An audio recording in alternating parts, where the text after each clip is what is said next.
완전 배출의 저자 조승우 한약사는 은행가로 또 커피 사업가로 성공가도를 달리던 중 모든 것을 내려놓고 늦은 나이에 약대에 들어가 한약학을 공부하기로 마음을 먹었습니다. 성공적인 사업을 그만두기가 쉽지 않은데 왜 그런 결정을 했을까요? 바로 3명 중 1명이 왜 죽는지도 모르고 돌연사할 정도로 무서운 병인 동맥경화 진단을 받았기 때문인데요. 본인의 질병을 치료하기 위해 한약학을 공부하기 시작했고 빵, 과자, 돈가스, 소시지, 짜장면 등의 음식이 병이 원인이라는 것을 깨달았습니다. 그 후 그는 식습관을 바꿔 병을 치료하기 위해 방탄 커피도 먹어보고 저탄고지 식단도 해봤으나 전혀 효과가 없었습니다. 그러다 CCA 주스, 까주스를 개발해냈고 까주스를 통해 동맥경화 완치는 물론 만병의 근원이 되는 비만 탈출 또한 성공하여 현재는 62kg의 건강한 몸매를 유지하고 있습니다. 까주스에 어떤 효능이 있기에 동맥경화, 비만 등의 무서운 질병을 치료할 수 있었던 걸까요? 오늘은 이 까주스의 효능과 어떤 사람이 마셔야 하는지 그리고 까주스를 만드는 법까지 함께 알아보겠습니다. 영상이 기대되신다면 좋아요와 구독 그리고 알림 설정 부탁드립니다. 조승우 한약사의 완전 배출 지금 바로 시작합니다. 여러분이 생각하는 가장 무서운 병은 무엇인가요? 저는 한국인의 사망 원인 1위인 암이 가장 무서운 병이라고 생각되는데요. 이 암의 원인이 뭐라고 생각하세요? 바로 만성염증입니다. 만성염증이 있으면 염증성 물질이 혈관을 타고 돌아다니며 몸 곳곳을 손상시키는데요. 세포를 늙게 하거나 변형시키는 것은 물론이거니와 몸의 면역 반응을 지나치게 활성화해 면역계를 교란하기도 하고 염증이 지속되면 암이나 치매 등 중증질환으로 이어지는 것입니다. 사실 암세포는 124세까지 무병장수한 사람의 몸에서도 발견이 된다고 합니다. 그런데 체내에서 독소를 빼내는 디톡스, 즉 완전 배출을 통해서 우리 몸에서 암세포가 1cm 이상 자라지 않도록 조절을 하는 것이죠. 그렇다면 이 독소의 배출을 담당하는 기관이 어디일까요? 바로 림프 시스템입니다. 우리 몸의 면역을 담당하는 림프 시스템이 독소를 분해하고 배출해 술과 담배를 하고 죽은 음식을 먹고 각종 스트레스를 받아도 우리가 살 수 있게 해줍니다. 이러한 이유로 조승우 한약사는 암 환자들이라면 완전 배출을 꼭 해야 한다고 주장합니다. 이렇게 디톡스를 이야기하면 커피 관장을 얘기하는 사람들이 많습니다. 커피 관장을 하면 간을 자극해간 기능을 좋게 하고 숙변을 제거해 몸에 쌓인 독성 물질을 없애줌으로써 건강에 도움이 된다는 것인데요.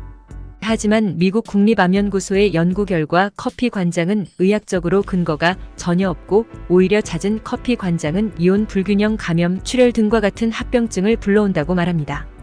그렇다면 어떻게 해야 완전 배출을 이뤄낼 수 있을까요? 우리의 몸을 한 나라라고 생각해 봅시다. 그 나라의 도로인 혈관이 모두 끈적이는 지늘길이라면 사람과 차 모두 원활히 움직일 수 없어 나라가 마비가 될 것입니다. 산소 쓰레기라고 불리우는 활성산소와 몸속에 쌓이는 독소가 우리 혈관의 진흙을 만듭니다. 그래서 활성산소와 독소를 만들지 않고 오히려 배출을 도와주는 음식들을 먹어야 합니다. 노마노커 박사는 109세까지 장수한 현대 생식주의자로 대장을 보면 우리 몸의 어느 신체 부위가 안 좋은지 어느 영양소가 부족한지 알 수 있다고 주장했습니다. 그런 그는 50년 가까운 시간 동안 트럭 한 대 분량의 대장 엑스레이 사진을 수집했는데요. 그 중에서 가장 건강했던 대장은 채소과 일식을 실행한 산모가 분만한 갓난아기의 사진이었다고 합니다. 지금 보이는 사진이 바로 그 사진인데요. 잘 모르는 제가 보기에도 정말 깨끗하고 건강해 보입니다. 반면에 이 사진은 각종 노폐물이 축적되어 질병에 걸린 환자의 대장입니다. 죽은 음식을 섭취하여 대장 속에 쓰레기가 배출되지 못하고 축적된 결과 간, 심장, 위장, 저혈압, 소화불량, 시력 저하, 췌장, 생리불순 등 정말 다양한 질병을 야기시킨 것입니다. 즉 완전 배출을 위해서는 산음식, 채소과 일식을 해야 한다는 말입니다.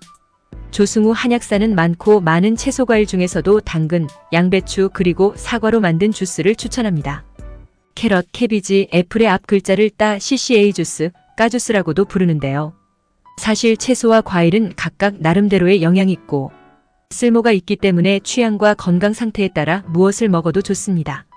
그런데 굳이 당근, 양배추, 사과를 추천하는 이유는 바로 3가지 모두 사시사철 구하기 쉬운 재료이기 때문입니다. 맨 처음에는 양배추 하나만 착즙해서 먹기 시작했었다고 하는데요. 양배추는 그 맛이 쓰고 비려서 너무나도 먹기 힘들었다고 합니다. 그래서 양배추에 당근과 사과를 더해 지금의 까주스가 완성되었습니다. 사시사철 구하기 쉽지만 건강에는 좋은 재료로 만드는 까주스, 어떻게 만드는 걸까요? 어렵지 않습니다. 당근 1개, 양배추 4분의 1통 그리고 사과 2개를 순서대로 착즙하여 마시면 그만입니다. 뭐하러 귀찮게 착즙을 해서 마셔, 그냥 생으로 먹으면 안 돼? 하시는 분들이 계실 수도 있는데요. 사과는 그 맛이 좋고 식감이 좋아 생으로 먹을 수 있지만 당근과 양배추는 맛과 식감이 좋지 못해 꾸준히 먹기 힘들기 때문에 즙을 내어 먹기 편하게 만들고 사과를 더해 맛을 내는 것입니다. 채소과일 주스를 마시면 당 흡수가 빨리 돼 혈당이 급격히 올라가는 거 아니야? 라고 생각하실 수 있는데요.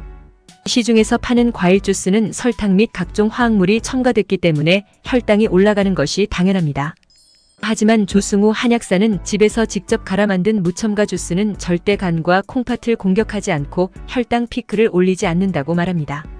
신장투석 환자의 경우에도 칼륨 때문에 채소과일을 못 먹는 경우가 많은데요. 완치 사례 중에는 채소과일을 충분히 먹은 사람들밖에 없다고 하니 참 신기할 따름입니다. 조승우 한약사가 운영하는 네이버 카페 예방원에는 까주스를 마시고 채소과일식을 하면서 건강을 되찾은 분들의 사례들이 넘쳐나는데요. 그 중에 하나를 소개해드리겠습니다. 사례자는 2019년에 유방암 확진을 받고 유방암 수술 및 항암 치료를 받은 암 환자였습니다. 그녀는 항암 치료 중 최고의 고통은 다름 아닌 변비였다고 말하는데요. 화장실을 거의 가지 못하고 3, 4일에 한 번씩 겨우겨우 새똥만큼 변을 보는 게 다였다고 합니다. 그러다 보니 몸은 퉁퉁 부어 있었습니다. 그러다 우연히 조승우 한약사님의 영상을 보고 채소과일식을 시작했습니다. 암 환자는 소화 및 흡수가 어렵기 때문에 채소는 살짝 익히고 과일을 추가해서 믹서기에 모두 갈았다고 합니다. 여기서 중요한 것은 보통의 주스를 마시는 것처럼 벌컥벌컥 마시는 것이 아니라 마치 죽을 먹듯 숟가락으로 떠서 천천히 먹었다는 것인데요. 이렇게 매일 아침 4개월 동안 먹으니 몸에 3가지 큰 변화가 찾아왔다고 합니다. 첫째, 매일 쾌변을 할 수 있게 됐습니다. 처음에는 그동안 배출하지 못했던 시커먼 변들이 어마어마하게 쏟아져 나왔다고 합니다. 몸에 쌓여있던 독소들이 모두 빠져나가는 것이죠. 둘째, 무거웠던 몸이 날아갈 듯 가벼워졌습니다. 체중은 8kg씩이나 감량이 되었고 부기 때문에 신기 어려웠던 신발도 가뿐히 신을 수 있게 됐습니다. 셋째, 비염으로 줄줄 흐르던 콧물이 멈췄습니다. 풀어도 흘러나오는 맑은 콧물 때문에 주변에 늘 민폐를 끼쳤었는데 채소과일식을 시작한 뒤 더 이상 콧물로 고생하지 않게 되었고 손수건도 더 이상 필요 없어졌습니다. 이렇게나 좋은 까주스이지만 잘못 먹으면 오히려 건강에 나쁠 수도 있는데요. 바로 무언가를 첨가했을 때 생기는 문제입니다. 주스를 만들려고 하면 많은 분들께서 설탕, 꿀, 우유, 두유 등 자신만의 재료를 추가해 그 맛과 영양을 업그레이드 시키려고 하시는데요. 조승우 한약사는 채소과일 외에 다른 것이 첨가되었을 때 혈당이 급격히 오르는 등의 부작용이 발생하기 때문에 절대로 아무것도 첨가하지 말라고 강조합니다. 지난 영상 말미에 한 달간 매일 아침 까주스를 마시는 도전을 해보겠다고 말씀드렸는데요. 제가 까주스 챌린지를 하는 이유는 크게 3가지입니다. 첫째, 1분 생활건강 가족 여러분께 단순 건강정보가 아닌 실제 경험을 공유하고 싶었습니다. 단순 건강정보만 얻기에는 너무나도 많은 영상이 유튜브에 넘쳐납니다. 하지만 그것이 실제로 효과가 있는지 직접 해본 경험을 공유하는 사람은 매우 적습니다. 둘째, 저는 안구건조증으로 6년째 고생 중입니다. 6년 전 라식 수술을 받은 후 일상생활이 힘들 정도로 눈이 건조하고 뻑뻑한 상태입니다. 수술 직후에는 눈이 좀 건조해도 안경 없이 세상을 볼 수 있다는 사실에 매우 만족했으나 지금은 수술 전으로 다시 돌아가고 싶다고 생각이 들 정도로 어려움을 겪고 있습니다. 병원에서 마이봄샘도 짜보고 안약도 처방받았지만 그때 잠시 편안해질 뿐 다음 날이면 다시 또 눈에 가뭄이 듭니다. 최근에는 비타민이 첨가된 점안액을 찾아 큰 도움을 받고 있기는 하지만 이것도 임시방편일 뿐이기에 당근이 안구건조증에 좋다는 조승우 한약사의 말을 믿어보려고 합니다. 셋째, 변비가 심합니다. 저 또한 앞선 사례자처럼 변비가 심합니다. 그렇다고 일주일씩 변을 못 보고 그러는 것은 아니고 이틀에 한 번꼴로는 큰일을 보지만 그 과정이 너무나도 오래 걸리고 고통스럽습니다. 화장실에 짧으면 10분, 길면 30분 이상도 앉아 있습니다. 오래 앉아 있어서 시원하게 나오기라도 하면 다행입니다. 오래 앉아 있어도 염소 똥만큼 찔끔 나올 때도 많습니다. 그런데 완전 배출 책 속의 사례에 단 한 번도 빠지지 않고 나오는 것이 변비 해소입니다. 이렇게 3가지 이유로 지난주 까주스 챌린지를 시작하고 이틀간 시행했는데 둘째 날 굴을 잘못 먹어서 현재 노로바이러스로 고생 중에 있어 일시 중단된 상태입니다. 저의 까주스 챌린지 내용은 고정 댓글의 블로그 링크를 통해 확인하실 수 있습니다.